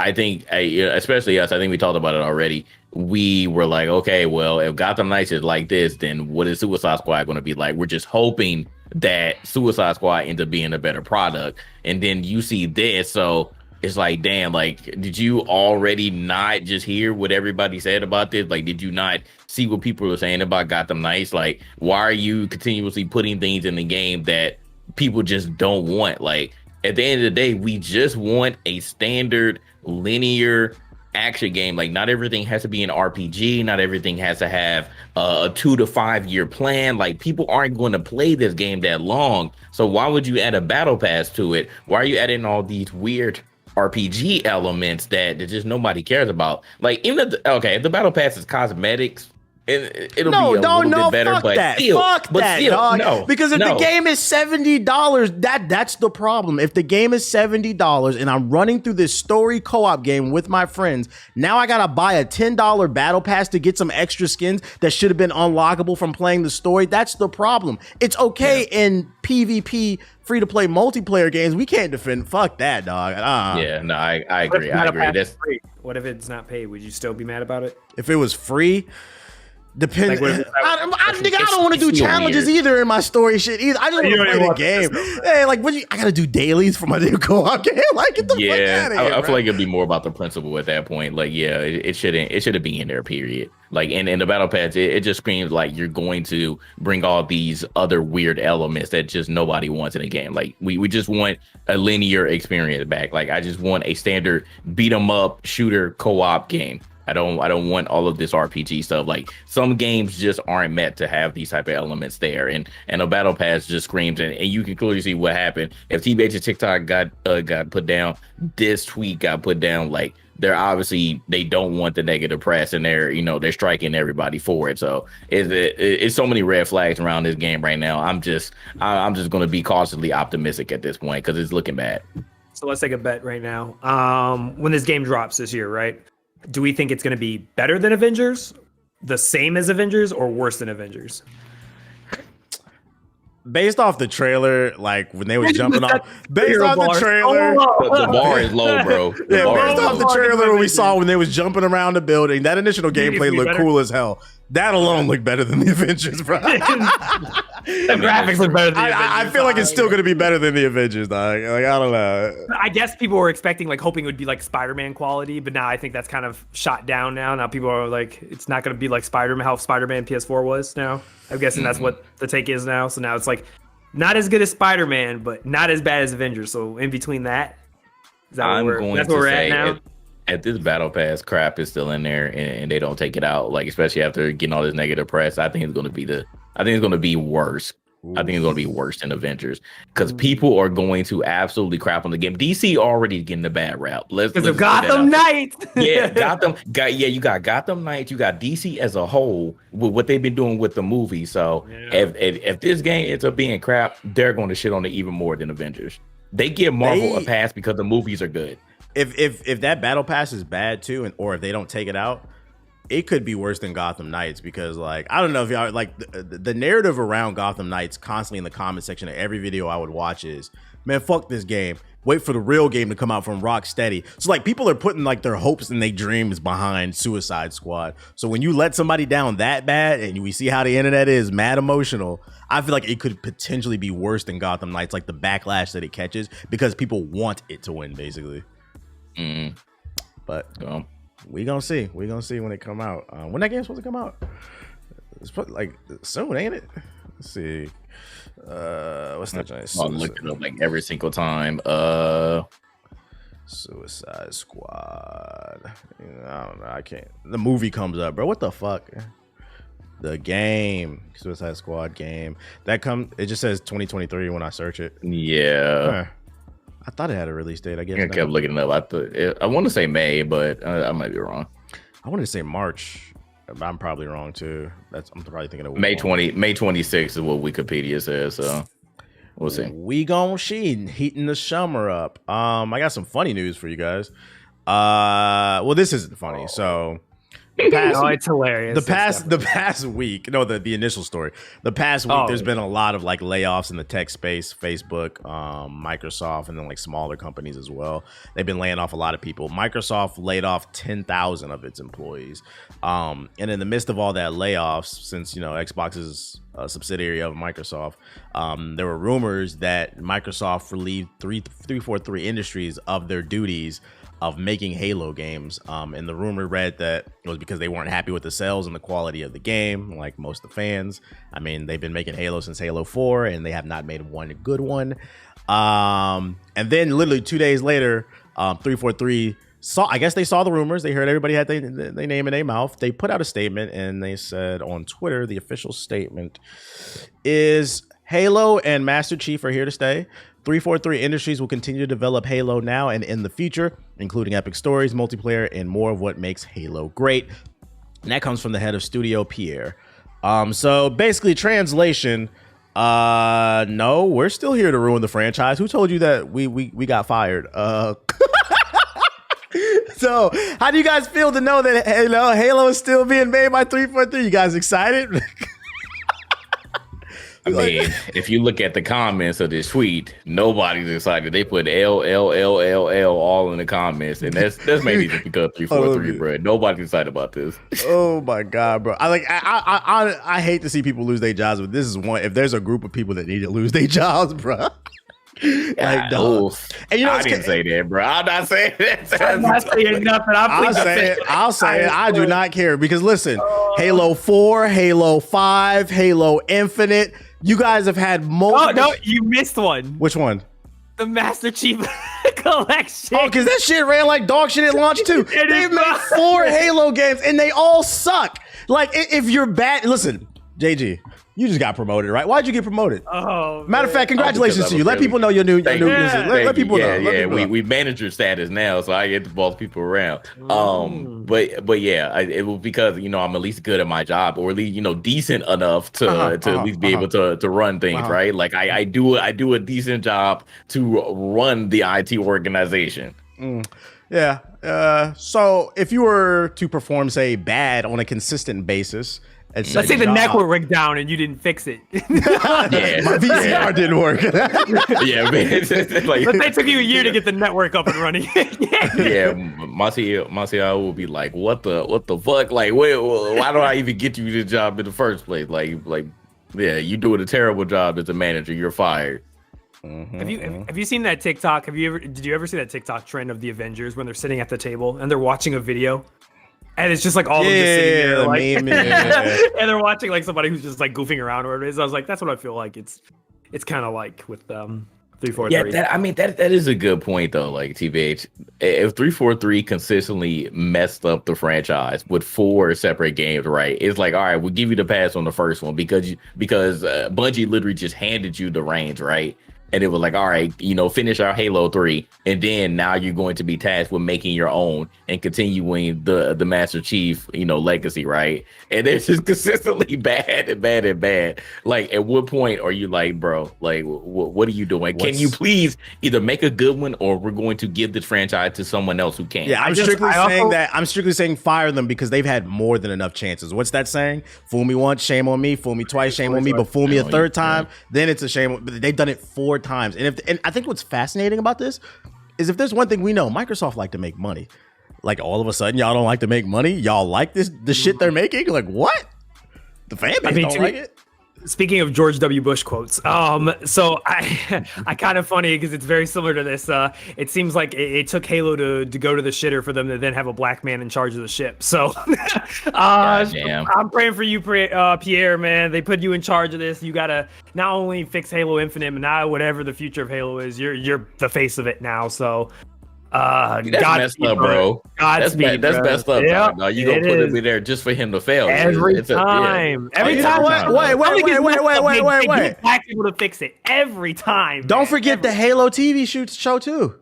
Yep, and they screwed Halo TV up too. That's and I know the things they fucked up after seeing Last of Us and Cyberpunk, all these other in arcade. I know they're sitting there like, bro, what were we thinking? You live long enough to become the villain, man. Master Chief used to be that guy. Now he's fucking in a suit on TV and shit. The 808 cat is now. Yeah, you forgot about that, didn't you? I'm losing my virginity. I'm no longer a virgin Spartan. Head ass. Leave that out of here, man. Matter of fact, kudos to The Last of Us. That shit is way better than that Halo show. Yeah. We only 2 episodes in. Jesus. 2 episodes. Definitively better. Some good news for Microsoft because we've been doing a lot of negative news. There's hope for Scalebound, apparently. Let's go. You guys remember Scalebound? It was that cool dragon game that was supposed to come to Xbox One, and it's kind of become the butt of the jokes when we talk about Xbox don't got no games in that Xbox One era. It was supposed to be made by Platinum Games. It was supposed to have co-op, big open world, had a cool looking character. He rode a dragon, do combat, but it got canceled for whatever reason. According to, what is his name, Nick Baker from the Xbox Era podcast, Microsoft and Platinum Games are in very, very early talks about reviving Scalebound. So take this all with a grain of salt. I've never listened to the Xbox Era podcast, but every major publication picked this story up. So they seem to believe him. I guess he's a trustworthy guy. That being said, if this doesn't come true, blame Nick Baker. It's right there in the article. Do you guys want to see Scalebound come back? Yes. Yeah. 100%, 1000%. I've said this every single time you brought it up. I want this to come back. It was a great IP. The only issue was that damn Xbox One console was fucking booty. So please, now that you guys have the power, bring it back. Please give Platinum another chance. The only thing I'll say is I want Scalebound back too. Like, it's actually the perfect time because Microsoft's got momentum with the Xbox Series. The only thing is, like, I would hope that they don't just dust off that build that they had and try to up-res it. I think they should, like, take what they had and start from scratch. And rebuild it from the ground up, so like on Unreal Engine 5 or something like that, so it looks better, runs better. Like, just like I would like them to just update everything. Just might as well, it's not like they got far anyway, I don't think. So keep the concept, keep the story. Yeah, but you need to put it on a different engine. Yeah, just redo everything. Kind of like how what's that white girl that everybody loved, the skinny one that Kanye like pushed off stage? What's her name? Taylor Swift. Taylor Swift. Yeah, Taylor Swift. She re-recorded all her albums because I guess the record company owned the publishing to it, and a workaround for that was they only had the publishing on the original record, so her workaround is she re-recorded everything. Same concept, like do everything over on a new engine. Like, I don't want to see that Xbox One footage. I want to see them take the concept and take it to the next level, basically. But yeah, Scalebound. Agree. So hope this happens. Get it done, Platinum. Get it done, Phil. I see you, bro. Let's make the talks happen. Have you guys heard of The Day Before? Oh Lord! I heard about it. I heard about it the day before. Yeah, I heard about the day before. What is happening? What is happening? The day before. Matter of fact, let me see if I can pull the trailer up. Man. Let me pull the trailer up. So for those that are aware, The Day Before is a new survival game that was supposed to come out. And you know the crazy thing is, like, the first time I even heard about this game was maybe like 2 weeks ago, because like a YouTube channel got recommended to me saying that this game is fake. And I'm not gonna lie, I thought it was another one of those hate monger ass channels, and I'm just like, the game looks real and like gotta chill out. But then more and more of those videos started getting recommended to me, and I'm like, what is going on? And then an article came out and it's looking like the game is fake because it got delisted from Steam. They claim that it was a trademark issue, but then developers on Discord are telling, you know, the people that there's developers that apparently have never seen the game, which is weird because I'm like, how are you a developer if you've never seen the game? Apparently all they have is just like these little vertical slices that they've made in the engine, but it's not a real game. And the fact that it got delisted, so the community's like up in an uproar. But it seems like you got some crazy takes on this, Ethos. What was you about to say? This is insane. Samurai Zero will drop before this game goes out. I can't believe this. I knew about this game when it first got announced because I saw the original trailer when it came out, and I remember a couple people were very skeptical about the game simply because like visually it was like one of those things where it looked like a bull shot, where it was just like, this looks a little too clean, if that makes sense, to be like real. And it basically looked like The Division with zombies. So a lot of people were just like, oh, could this be the new third person, you know, survival zombie, you know, the old MMO type game? And they were also hyping themselves to be that, to be fair. Yeah. And graphically, it looked really good.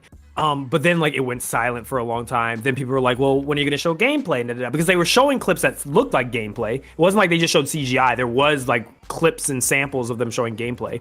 And then they showed, I think, a car driving through mud and whatever it was, and showing like how you're making fun of that dirt thing for Forza. They showed like they had that for their game or whatever it was, and they're like, okay, but you're gonna show us more, right? And then they kind of went silent, and then they announced a release date out of nowhere, and I was like, whoa, like that. I was like, oh, I wasn't expecting it to come out this fast. I thought it was gonna take them a lot more time.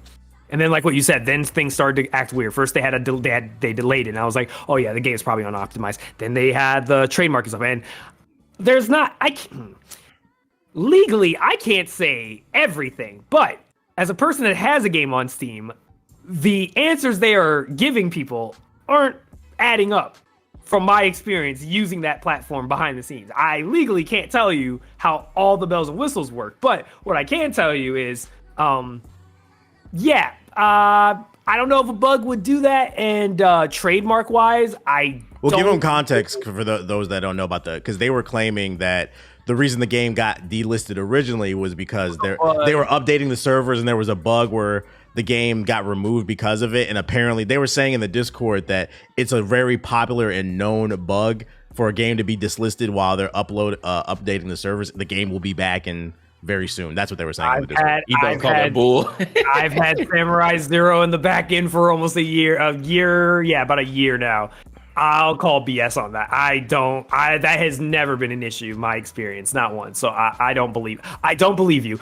Like I don't. That other excuse they said about the trademarking, I mean, Samurai Zero has trademarking. That was something legally we took care of early on relatively because we knew we need to. It's kind of confusing to me that a corporation or a company that had potentially way more employees than what I had, forgot to trademark their IP, forgot to at least send in an application. I don't know what that means. I can tell you as experiencing trademarking and lawyers wise and submitting a trademark, it's not something that you just submit and you just have it in a month. It is a monthly, like multi-month engagement that you have to engage in. Not only that, but you can't just send it in and get it back. It takes weeks for the trademarking office to verify, then to check to see if there's to do searching, and then to check and compare to make sure there's no conflicts, and then resolving any conflicts, and then the legal aspects of then getting that signed and verified and stamped and notarized, all this other stuff. So If it never happens, I would not be surprised. If the game never comes out, I would not be surprised. That's all I'm gonna say. I want to give them the benefit of the doubt. Maybe they're telling the truth. There's a slim chance, but from my experience, I can't really condone or give them any sort of explanation to defend them. Yeah, I'm gonna go ahead and say it. It's wild to me that we are in 2023 and anybody still has faith in the Steam early access survival genre. At this point, it's y'all fault. If this shit turns out to be fake, it's y'all fault. How many times have y'all been scammed by these different games? This is going to be a once in a generational survival game, bro. Can y'all just move on to a different genre? That genre breeds scammers ever since H1Z1, bro. Facts, bad facts. So I don't know, man. I don't feel bad for nobody who pre-ordered that shit. It is what it is. You can pre-order it? I thought you could just wishlist it. They actually allowed you. Well, wishlist it. My bad. That's okay. That's basically a pre-order. I know it was high. Just don't put no money in it. Yeah, it was one of the most. It was one of the most wishlisted games. Yeah, top 3. Yeah. So for it. PC people are suckers. Anyways. Yeah. You know what does? You know what can run some games? The Sony card. Did you guys get a chance to check that out? CES happened a couple weeks ago. Sony revealed they've been working on a car. EV, fancy, interior, a lot of screens on it. There was rumors they were working on a car, and people thought, oh, it's gonna have a PS5 in it. Guess what, ladies and gentlemen, it doesn't. It does not have a PS5 in it. So if you're still, which the good news is funny because I seen a tweet that Nature's Healing, you can find a PS5 in public now. It's becoming a little bit easier, but if you were hoping that this is the way you were going to play your PS5, it's not going to happen in the car. The good news is with the Sony car though is even though you can't play PS5 games, you can stream them. You can stream PS4 and PS5 games with their little service. So the car will be able to use internet, and you can use your controller inside the controller, the dual analog controller, whatever. It works inside the car. So you guys going to be streaming some God of War Ragnarok from the car? Killing your battery? I'm good. Maybe. This car's ugly. I'm not gonna lie. I don't like it. It is. You don't like it? Nah, this bitch ugly. You like it? I think it looks alright, bro. I like the rims is disgusting. Look at the rims. All right, well, mine is the rims, but first of all, I didn't know that this was an SUV. Second of all, it's a 3-row SUV, and it does not look like it from the exterior. Listen to JJ. You hear what he said? You hear what he said? You know why he want an SUV, right? You know why he want an SUV. He popping out puppies. That's why you want that damn SUV. Oh, it's not bad. It's not bad. Look at the dad. Yeah, look at the dad of the car. Man, I gotta start thinking about my options, bro. A lot of people can fit in there. I can't just get a coupe. That nigga said that SUV. It's looking like a Ferrari. It's not looking bad. It's not looking bad. I can fit a lot of people in this. Oh my goodness. Look, man, it looked decent to me, dog. It's ugly, bro. Look at the Lucid joints. Them just look, Porsche's joint look nice too. They EV is really nice. Yeah. But no Final Fantasy 16 on PC. I don't believe you. I don't believe Can I read the article? God damn it. Yoshida, the goddamn one of the developers, he said, shut the fuck up about the PC version. Just get a PS5. That's basically what he said. He's like, stop fucking asking me about that shit and just get a PS5, which is code for I cannot comment on it at the moment. I mean, Final Fantasy 15 was on PC, so I'm like, I feel like it's probably going to come to PC just later, like a year or two later. Do y'all believe him when he says that 16 is not coming to the PC? It'll be there. It was there in the original trailer. The original trailer literally told us it wasn't a console exclusive. It was going to end up probably on PC. I remember that. So that's cap. Yeah, I don't believe you. It's an agenda to buy the PS5. It's just like what they did with 7 Remake, where they says, "Oh, it's only gonna be on the PS4. You're not gonna do it now. Look where it is. It's on. You play it on Steam Deck. Oh, it's Final Fantasy 15 is only gonna be a PS4 exclusive, and it ends up on PC. And then Sony's, God of War will never end up on the PC, and then it ends up on PC. Nope, don't buy it. Nope, I'm good. Speaking of Final Fantasy, Crisis Core Reunion is fire. If you guys didn't play it, if you want a new Final Fantasy game, good to hear. Yeah, I beat it. It's fire because I beat my games. Cool. I'm never gonna play 16 on my PS5 though, because that thing's collecting dust. I need to play something on it. And plus, if it's not coming out on PC day one, then I'm definitely. Yeah, then I'll play it on the 5. Yeah.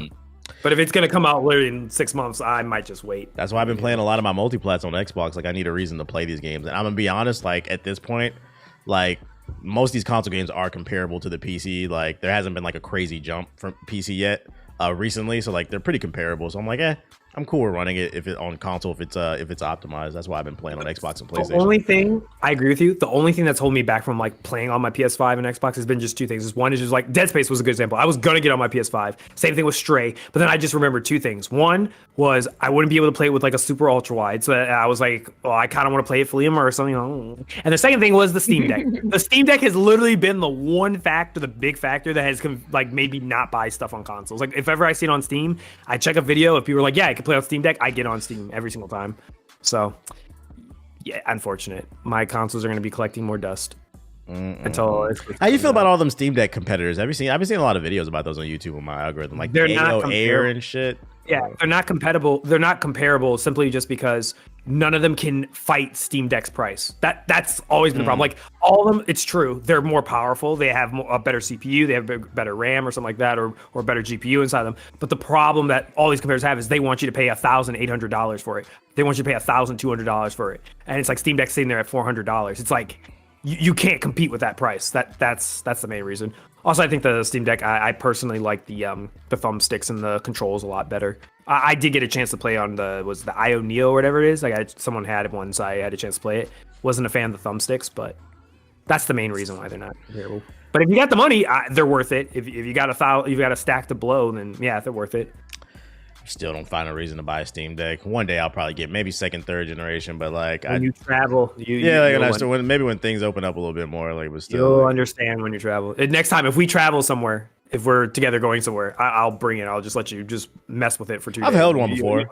It's basically that old Sega brick with the 8 batteries. I just mean more like gear. When you're just like in the middle of like, just on a plane or whatever it is, just like when you get a chance to like just actually play it for, like we said, instead of flexing with it, actually spending time with it, then it'll make more sense. You'll be like, okay, I spend time with your Steam Deck. Yeah, I hug it. Matter of fact, I'll have it with me. Oh shit! I know the Madden community. You guys feel voiceless at times. Don't worry, I got you. I'm the voice of the people out here, man.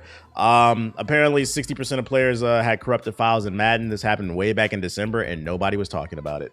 Apparently, yeah, in franchise mode, 60% of the audience lost their save files. And then when I talked about this on stream the other day, apparently it's still like happening. Like this version of Madden is just horrible. Good. So maybe I'll stop playing it. Even though EA put out what is it? What's that joint called? The remake for Dead Space. They're still messing up in Madden. You said stop making it. Yeah, I said good. Maybe you'll stop playing it. That's a sign. Go out and touch some grass. I'm gonna play this shit. I'm a man of culture. I play 2K. What the fuck? I ain't talking about you. I'm talking about people playing Madden. Yeah, I'm not gonna lie. Like, I haven't met BZ's the only person I know that plays Madden. But apparently it sells. I just don't know any Madden players. And why do y'all go play other games, man? Get a Game Pass. Try some stuff out. Packer that fans. way you don't gotta commit to it. You know why? It's the same thing with 2K players. Like, it's the only thing out there, and people just love football that much, so they're going to just keep buying Madden. Yeah, I do love football. Every time the game come on, they be talking in the group chat. I'll be the quickest to hood hike. Mute. I do not want to hear about that damn pigskin shit. Packer fans can relive losing to the Lions. I was going to ask you about this news. Apparently there was a leak that a new League of Legends action game is coming. And it's supposed to star, what's this guy's name? Silas? Silas. Yeah. So like, what's the significance of this character, and like, why are people excited about Oh, he's controversial. Oh, let me tell you. Yeah, you're a nerd. He's like Malcolm X. Okay. He effectively. So let me explain. What do you mean by that? Okay, so in the world of Runeterra, in the League of Legends universe of the world existence, there is a world of Runeterra. let me get my whiteboard out and let me draw this out for you. So in the world of Runeterra, right, there is a faction called Demacia, and it's full of a certain demographic of people that like to act righteous and glorious, a bunch of like white knight head ass people, but they commit atrocious crimes against people of other that don't look like them. So they took basically a bunch of mages, people who can do magic, and they were like, y'all are evil for no reason, mind you, and they decided on putting them in camps. So Silas is a mage. And basically, Demacia had, when growing up, they used him as a hunter who would hunt his own people. So he as a kid, so he's growing up in this institutionalized, and then he breaks out and he starts a slave rebellion, and they don't like that. So that's the whole game. Why don't you just say he's Nat Turner? Yeah, you can say he's Nat Turner too. But anime Nat Turner. Let me get it. Yeah, but he's kind of like Eren Yeager. He commits war crimes. Like he's not like I'm out there, MLKing it. He's just like, fuck y'all. I'm gonna take the chains of my oppressors and beat the shit out of you with them. So because you're the league nerd here, should we be excited if this game is real? If it's an action game, absolutely. Because all the League of Legends story games have actually been really good. If you're a fan of Arcane, so the show, and you want to learn more about the League of Legends universe, but you don't want to play that shitty game called League of Legends, then yes, these games are great substitutes. I think you'd actually like the one that dropped recently, like last year. The one with Miss Fortune in it. It was like a Pirates. What was it called? I'm just waiting for the fighting game. That's what I'm waiting for from Riot. No, you'd like it. It was like a Tell me RPG. what I like. I'm telling you what you like. I know you I know what you fucking like. I know what games you like. You know, it's crazy too. If this game is real, it's gonna be on the Game Pass because Riot got to deal with Microsoft. That is true. That is true. Another one. What's the name? Last piece of news before we move into the social justice section of the podcast. Great news for Google Stadia owners out there. Anon, this is for you and Siggy. The Stadia will live. The Stadia will live. They may be shutting down the servers. They, getting rid of everything, but they did reveal that you will be able to use your controller on other platforms because the controller has Bluetooth in it. They released some software that allows it makes it more compatible, basically, with your PC. If you want to still hold on to those Google Stadia memories, you can now use your controller. You don't have to throw it away. What's that doing for you, Jay? Absolutely nothing for me because I ain't bought this shit. So, is that controller even good? I don't even know. Right. You're a game developer, Ethos. What does this mean for the game development community? Will Samurai Zero have Google Stadia controller support? That's a real question. Are they gonna pay me for it? Google just had layoffs. I don't think they can pay anybody. It's probably easy. I'm pretty sure, like, if the firmware uses any sort of controller support that's built into Windows operating system, I'm pretty sure it's gonna be Epic will drop an update into the Unreal Engine and be like, it supports Stadia controllers, and that'll be the end of it. No, we won't have to do anything. So it'll probably be easy. So you'll be able to play with your little Stadia controllers. I love the Google Stadia, man. Truly inspirational platform. Our last story for the podcast before we wrap this up is the social justice warrior section.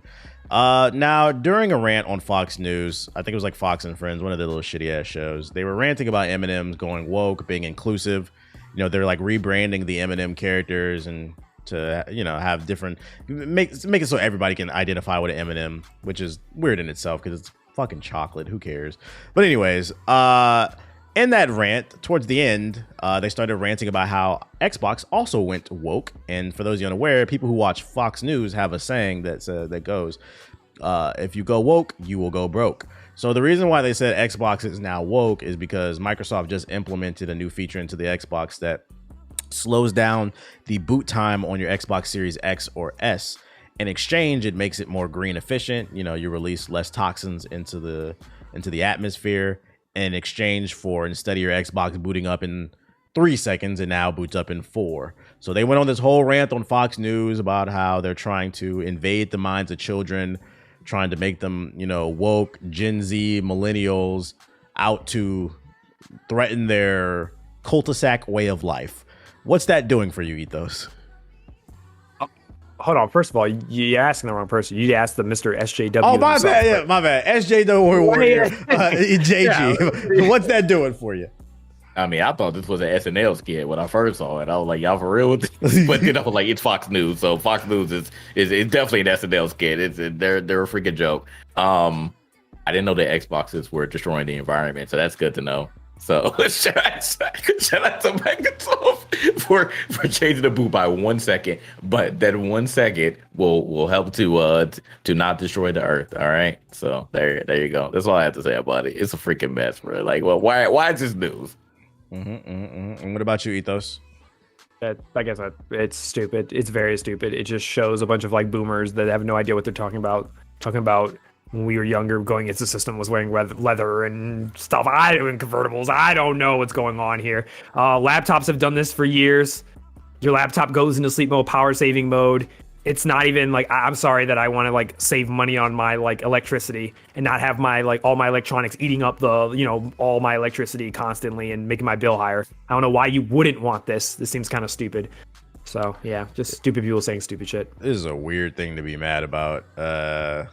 About Mass Effect sex scenes, so this doesn't surprise me. I remember that. I remember that. It's like you're trying to recruit your kids into climate politics. Really, like it's an I'm sorry. I don't want the world to turn into a fireball and I die in the next like 50 years. I'm sorry. Like okay, whatever. So by Fox News' logic, if you don't want to be woke, pick up a PlayStation if you can, because Xbox is now part of the woke mafia, here to invade your children's mind and teach about critical race theory on the Xbox.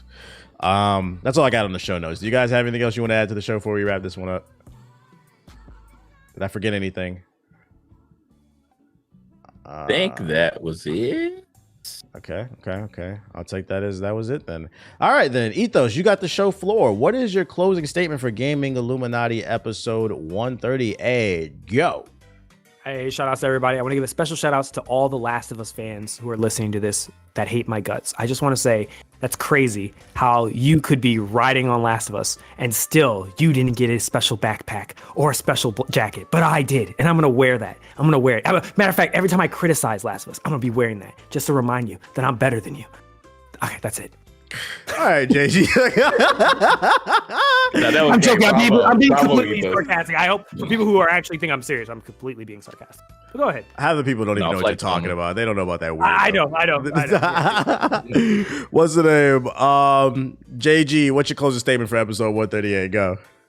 So again, shout out to everybody who's listening. All the new listeners, all the fair weather listeners, we don't care. Continue sharing all the shorts, continue sharing all the long form content, whether it's on Spotify, all your favorite platforms, whether it's on YouTube. We do not care how you consume the content as long as you all are consuming. Also, huge shout out to Interior Night. If you are not aware of who they are the developers who made As Dusk Falls. And we talked about this on our last podcast when we were going over our top 5 games of 2022. And I had As Dusk Falls at number 2 on my list. And TBH was the one who recommended it to me. And I said that on the clip. They actually saw the clip and they was like, yeah, TBH knows what's up. So they were like, huge shout out to you all for playing the game and also putting it on your top 5 list. So huge shout out to you all on Interior Night. If you do happen to listen or watch this podcast, this is for you. And once again, I hope that you all continue to make games like this. I can't wait to see what you all do next. So JG and Ethos, I appreciate you all for listening. Y'all are changing, man. It's been a lot of flexing on the podcast today, man. Between that and then earlier, you're talking about HBO watches us and shit like that. Like, come on, guys. Let's go. You guys need to humble yourselves, man. Nah, bro. Fuck me and humble. I feel that. My closing statement for the podcast is if you made it to this part of the podcast, if you made it to the end and you're watching on YouTube, even if you're not watching on YouTube, you're watching on Spotify or listening on Apple, go to YouTube, youtube.com/GI updates. Go in the comment section and leave a comment. Hashtag JG needs a Sony SUV. That hashtag JG needs a Sony SUV. Come on, man. He's out here conceiving these puppies, baby. That man got too excited about that PlayStation car. Anyways, we appreciate you guys for listening to the podcast. Make sure to hit the like button if you're watching the video version. Once again, if you're listening to audio on Apple or Spotify, Amazon, whatever, rate it 5 stars. That helps us bring it up the algorithm. And we'll see you guys on the next episode. I'm pretty sure on the next episode we'll probably talk about Hogwarts Legacy if time is right. Yeah, we got games to play this year. So we'll see you guys on the next one. Peace.